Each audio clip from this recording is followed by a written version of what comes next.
Subscribe now and press the bell icon. Never miss an update.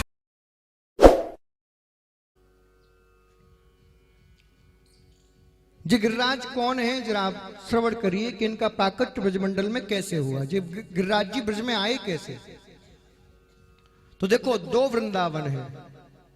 एक वृंदावन तो वो है जो आप ब्रज भूमि में दर्शन करते हो, और दूसरा वृंदावन है गोलोक धाम में, जहां आज भी श्री कृष्ण राधा रानी के साथ नित्य प्रति लीला कर रहे हैं। जब राधा रानी से ठाकुर जी ने कहा कि श्री जी हम धरती पे जाके और लीला करने चाहते हैं, तो राधा रानी ने कहा कि लीला तो करो आप, लेकिन मैं आपके साथ नहीं जाऊंगी। बोले क्यों नहीं जाओगी? आप नहीं जाओगी तो लीला पूरी नहीं होगी। तो राधा रानी कहने लगी कि मैं केवल वहां ही जाती हूं जहां गिरिराज होते हैं, यमुना होती है, वो वृंदावन होता है, अन्य दूसरी जगह में नहीं जाती। अच्छा, तो भगवान बोले चिंता मत करो, जब तक जाने का समय आएगा तब तक मैं गिरिराज को, यमुना को और वृंदावन को, तीनों को ब्रजभूमि में प्रकट कर दूंगा। तो अब गिरिराज की भूमिका बनी। गिरिराज से कहा, बोले जाओ गिरिराज और जाके द्रोणाचार्य के घर जन्म लो। गिरिराज बोला प्रभु मैं आपसे दूर नहीं जा सकता।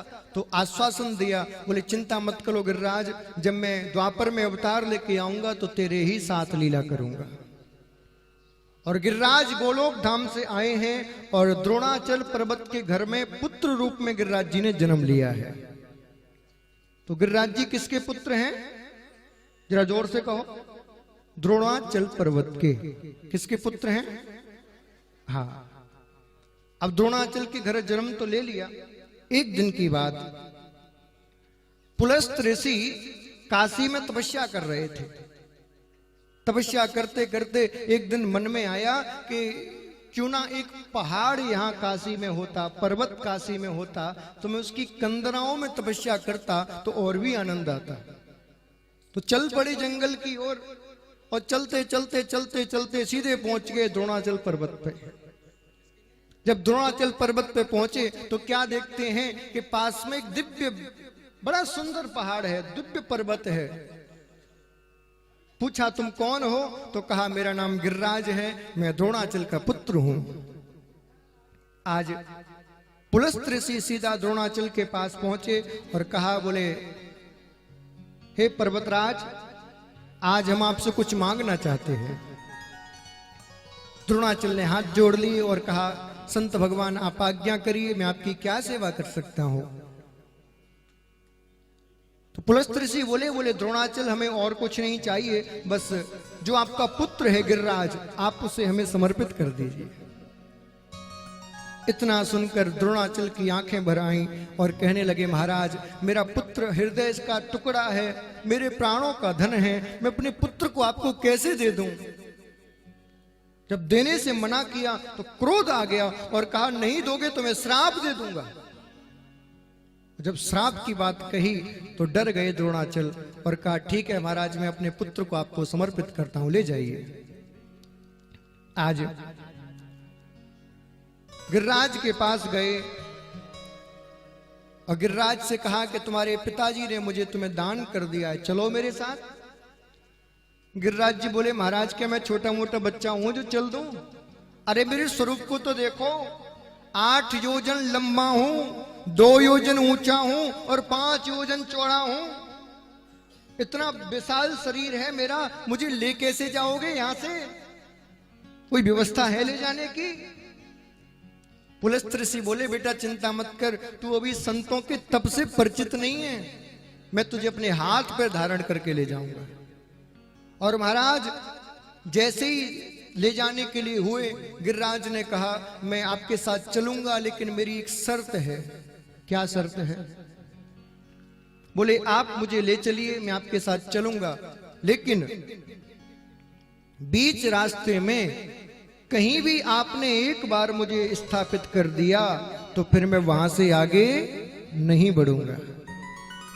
बोले ठीक है, शर्त मंजूर है, चलो मेरे साथ। और अपने हाथ पर पुलस्त्य ऋषि गिरिराज को धारण करा के और फिर चल दिए सीधे काशी की ओर। जब द्रोणाचल से काशी की ओर जाने लगे तो रास्ते में ब्रजमंडल पड़ा। जैसे ही ब्रजमंडल पड़ा, आज गिरिराज को याद आया कि अरे अरे ये तो वही भूमि है जहां मेरे प्रिया प्रीतम सरकार अवतार लेने वाले हैं, मेरे साथ लीला करने वाले हैं। और जैसे ही कृष्ण का वियोग आज गिरिराज के हृदय में प्रकट हुआ है, आज गिरिराज जी ने अपना वजन बढ़ाना प्रारंभ कर दिया। इतना वजन बढ़ाया, इतना वजन बढ़ाया कि पुलस्त्य महाराज को लघु शंका आ गई। जल्दी से गिरिराज को स्थापित किया, लघु शंका करने गए। स्नान आदि करके जब गिरिराज को उठाने लगे तो अब गिरिराज उठे नहीं। बार बार प्रयास करते हैं लेकिन उठे नहीं। तो जोर से कहा, गिरिराज चलो मेरे साथ। तो कहा, क्षमा करना महाराज, मैंने आपसे वचन लिया था, एक बार जहां रख दोगे वहां से आगे नहीं जाऊंगा। अब मैं नहीं जा सकता यहां से आगे, आपका वचन पूरा नहीं हुआ। पुलस्त्य ऋषि को क्रोध आ गया। बोले, इतने दूर से मैं तुम्हें लेके आया हूं, परिश्रम किया है, मेरे परिश्रम पर पानी फेरते हो। जाओ, मैं तुम्हें श्राप देता हूं, रोज तिल तिल भर घटते चले जाओगे। और महाराज उसी दिन से गिरिराज जी महाराज तिल तिल तिल तिल भर जमीन में धसते चले जा रहे हैं, धसते चले जा रहे हैं। शास्त्र कहते हैं कि जिस दिन गिरिराज जी दिखना बंद हो जाएंगे, उसी दिन इस संसार में प्रलय आ जाएगी। इस प्रकार गिरिराज जी द्रोणाचल से और ब्रजमंडल में पधारे हैं। बोलो गिरिराज धरण की जय।